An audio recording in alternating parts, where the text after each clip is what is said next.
Bonjour à tous, bienvenue sur Citrouille et Citron. Aujourd'hui, je vous propose un format un petit peu différent de ceux des vidéos précédentes. On avait beaucoup parlé de cuisine depuis un certain temps. Aujourd'hui, nous allons parler de consommation.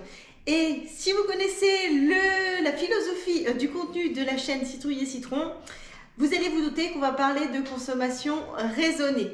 Si vous vous souvenez, en décembre, j'avais fait une vidéo sur comment gérer l'afflux de cadeaux matériels pendant les fêtes de Noël. La vidéo du jour, c'est un petit peu la suite. On va discuter ensemble de comment gérer, comment monitorer l'entrée d'objets dans notre quotidien et de façon générale, comment suivre notre consommation. La méthode dont je vais vous parler aujourd'hui, c'est une astuce que j'utilise depuis maintenant plus d'un an, que j'ai lancée en 1er janvier 2023, que j'ai adapté un petit peu pour 2024. Alors déjà, pourquoi monitorer notre consommation? Déjà, tout simplement pour comprendre en fait comment est-ce qu'on fonctionne. Est-ce qu'on achète beaucoup d'objets? Et si oui, quel type d'objet? Est-ce qu'on jette ou est-ce qu'on se débarrasse de beaucoup d'objets une nouvelle fois? Et si oui, quel type d'objet? Est-ce qu'on est plutôt dans un processus d'encombrement de la maison avec un fort taux d'entrée d'objets dans son foyer, ou à l'inverse qu'on est plutôt sur un processus de simplification de l'environnement de vie avec beaucoup de sorties d'objets de son quotidien? Tout ça, ça permet d'y voir un petit peu plus clair sur finalement qu'est-ce qu'on consomme au jour le jour. Le fait de connaître son profil de consommateur, ça va permettre de prendre conscience de l'impact qu'on a, aussi bien de l'impact en termes de consommation de ressources naturelles, parce que ces objets-là, il a bien fallu les fabriquer, et de comprendre également l'impact que l'on peut avoir lorsque l'on se débarrasse de ces objets, s'ils vont entre différentes façons de devenir, entre aller à la poubelle, aller au recyclage ou avoir une seconde vie chez un autre citoyen, un autre humain. Dans la pratique, comment est-ce que j'ai fait? Le 1er janvier 2023, j'ai simplement sorti un cahier, un vieux cahier dans lequel j'ai réservé 2 pages. J'ai pris une page pour notifier toutes les entrées d'objets dans notre maison, que ce soit de la simple paire de chaussettes, pour le coup j'aurais noté l'entrée de 2 objets, jusqu'à des objets plus volumineux comme par exemple l'arrivée d'un vélo. Pour tout ce qui est consommable, type nourriture, boisson, ça je les ai pas notifiés parce que en gros ça rentre, ça sort, c'est vraiment du consommable du quotidien. J'ai pas noté non plus les fichiers informatiques, les téléchargements parce que ça n'avait pas de sens. C'est complètement infaisable quand on travaille sur un ordinateur. Et j'ai pas noté par exemple tout ce qui va être photo et compagnie. Donc tout ce qui est numérique et consommable qui va dans la cuisine globalement, ça je les ai pas notés. Mais tout le reste, de la chaussette au vélo, j'ai absolument tout noté. Sur l'autre page, j'ai également noté tout ce qui ressort de la maison. Donc, une nouvelle fois, le paquet, par exemple, de l'emballage de paquet de céréales, on n'en a pas. Mais par exemple, cet emballage-là, ça fait partie de la partie consommable de la cuisine, je ne l'ai pas noté. Par contre, j'ai noté la paire de chaussettes trouées que j'ai mis au recyclage. Donc vraiment, toutes les sorties de ces objets du quotidien-là ont été notées dans ce petit carnet. L'idée, ça a vraiment été de prendre conscience du flux d'objets dans notre quotidien qui soit utile vraiment absolument chaque jour ou de façon plus ponctuelle. En me lançant dans ce processus au tout départ, franchement, j'avais peur que ça prenne beaucoup de temps, que ce soit très chronophage et que ce n'ait pas vraiment une utilité très importante. Pour le coup, je ne regrette pas du tout cette expérience-là. Ça prend pas énormément de temps, mais tout simplement, vous allez le voir après, parce qu'on consomme peu de choses. Mais faire des petits bâtons quand on rentre de course, par exemple, c'est assez simple, c'est assez rapide à faire. Si c'est fait, je veux dire, tout de suite, dès que l'objet entre dans la maison ou dès qu'il ressort, donc vraiment, ça prend pas énormément de temps. Alors après, oui, si vous êtes accro au shopping, forcément, vous allez avoir plus de choses à notifier, donc vous allez prendre plus de temps à noter tout ça que quelqu'un qui est un peu plus raisonnable sur ses achats. Mais c'est notamment pour ces cas-là où ça peut être super intéressant de suivre les achats qui sont faits. Vous pourriez même éventuellement rajouter une colonne avec le prix des objets que vous avez fait rentrer dans votre maison. Ça vous permettra d'avoir un peu un estimatif du bilan annuel des économies que vous aurez fait passer dans les achats de ces objets-là. Pour le coup, c'était pas du tout mon objectif, donc moi je me suis simplement contentée de notifier le type d'objet et la quantité qui rentrait et qui sortait. Ainsi, en 2023, ce sont 149 objets qui ont passé le seuil de notre porte pour venir entrer Dans notre foyer, dans ces objets-là, vous voyez, les principaux, ça va être des consommables de bureautique, des cahiers, des stylos, etc. La deuxième catégorie, la plus représentée, c'était les sous-vêtements. Une nouvelle fois, bah ouais, les chaussettes, et ben ça s'use, ça se trouve. Il faut en faire rentrer des nouvelles. Donc j'ai bien noté tous les sous-vêtements qui sont rentrés dans la maison pendant l'année 2023. Et enfin, la troisième catégorie, ça représente plutôt les hobbies et de façon plus spécifique, plutôt les accessoires de sport. En parallèle, j'ai également notifié toutes les sorties d'objets de la maison pour l'année 2023. Sur l'année, on a dit au revoir à 172 objets. J'ai notamment vendu ma collection de CD que je n'utilisais plus, donc ça représente rapidement un certain nombre d'objets qui sont sortis en une seule fois de la maison. Ces CD, je les utilisais plus tout simplement parce que les ordinateurs n'ont plus de lecteur CD et que notre chaîne IFI avait rendu l'âme quelques années auparavant, donc ils prenaient la poussière, ils servaient à rien à la maison, donc je les ai vendus pour qu'ils profitent à quelqu'un d'autre. Dans les sorties, on retrouve ensuite la grande famille du maquillage. Alors c'est un titre, je ne sais pas quoi mettre, mais en fait ça va être plutôt les produits cosmétiques. Et plus particulièrement dans cette famille-là, la grosse majorité des traits, des comptages, ça a été des savons, je vais dire industriels. Les savons qu'on a dans les hôtels, que j'utilise, que j'écluse au fur et à mesure, avec pour l'objectif à terme de n'avoir plus de savon à rentrer dans la maison et de tous les fabriquer à la main. Donc voilà, l'objectif c'est vraiment de terminer les stocks de savon industriel, donc qui sortent au fur et à mesure, donc en sortie dans le carnet et qui ne sont pas rentrés parce que ce sont des vieux stocks que j'avais récupérés lors des différents déplacements professionnels. Enfin, en troisième catégorie, on retrouve sans surprise les sous-vêtements. Une nouvelle fois, les chaussettes trouées, elles ont dû être, je vais dire vendues, non pas du tout, elles ont dû partir au recyclage, elles ont été remplacées par des chaussettes achetées.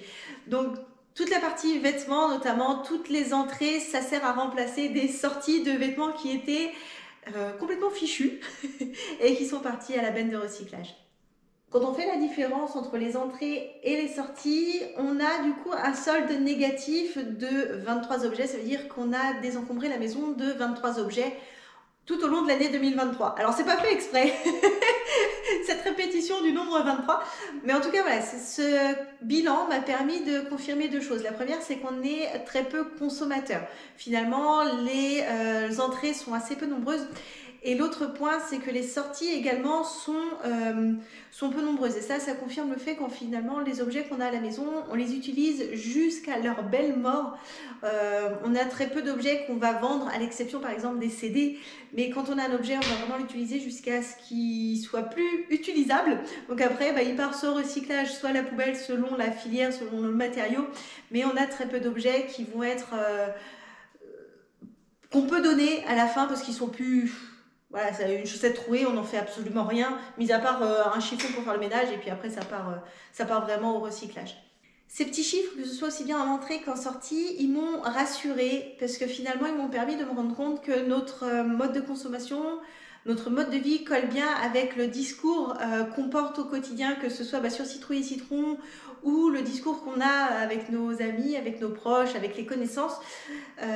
Ça montre bien qu'on essaye au maximum de limiter l'utilisation de ressources naturelles. On est très peu consommateurs, on essaye de limiter au maximum les déchets qu'on va produire et du coup ça m'a vraiment rassurée à ce niveau-là.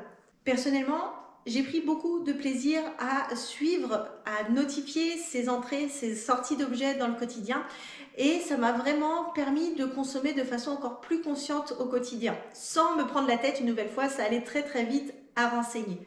Pour 2024, j'ai continué ce recensement en partant du coup sur un nouveau tableau avec les entrées et les sorties, mais j'ai voulu pousser plus loin le sens du détail. Tout simplement parce que les entrées 2023, en regardant au 31 décembre tout ce qui était rentré en 2023, j'étais assez frustrée. Frustrée, pourquoi? Parce que j'avais pas le détail entre ce qui rentrait dans notre foyer, qui était acheté neuf, qui entrait, qui était d'occasion, ou qui entrait, qui nous avait été offert.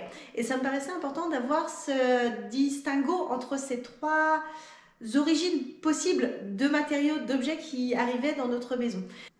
En effet, selon cette origine, finalement, l'impact environnemental n'est pas du tout le même entre un produit acheter neuf par exemple et un produit récupéré d'occasion pour lequel on veut donner une seconde vie.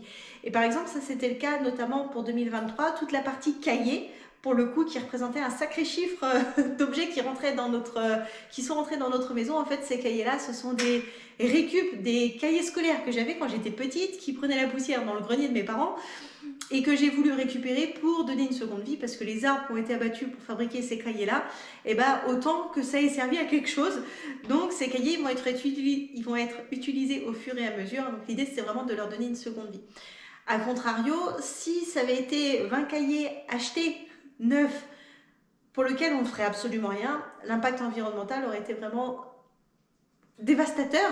Alors c'est à relativiser, mais dévastateur, et ça aurait été plomber notre impact environnemental à la maison.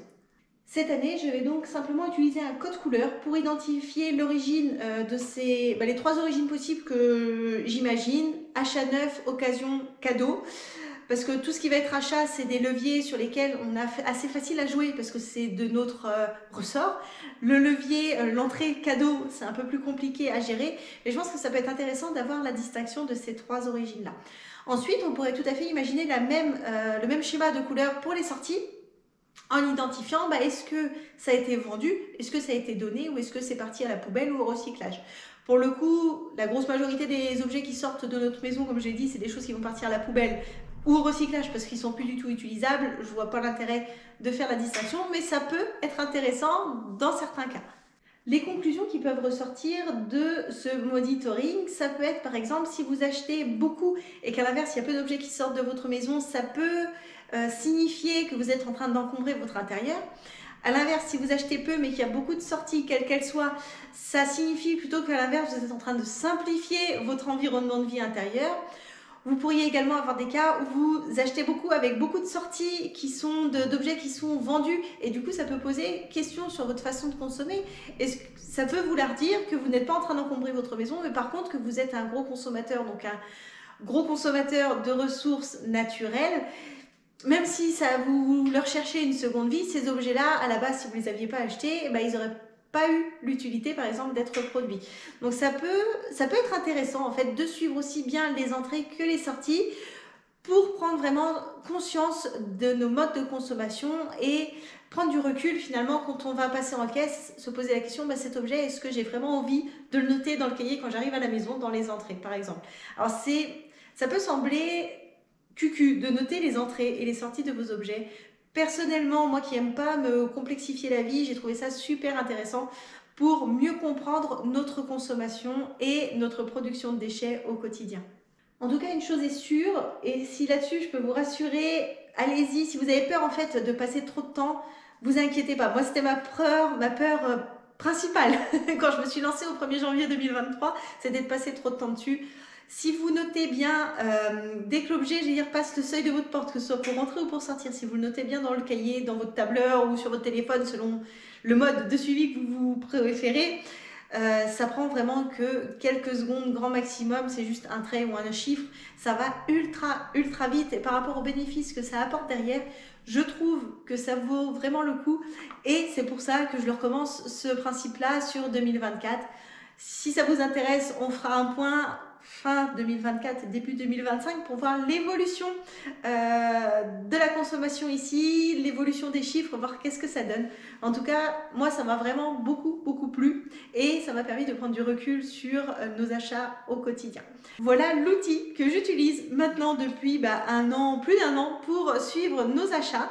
J'espère que ça peut vous donner des petites idées pour appréhender un petit peu différemment votre impact en fait en tant que consommateur, que ce soit l'impact sur la planète, mais aussi l'impact sur votre portefeuille.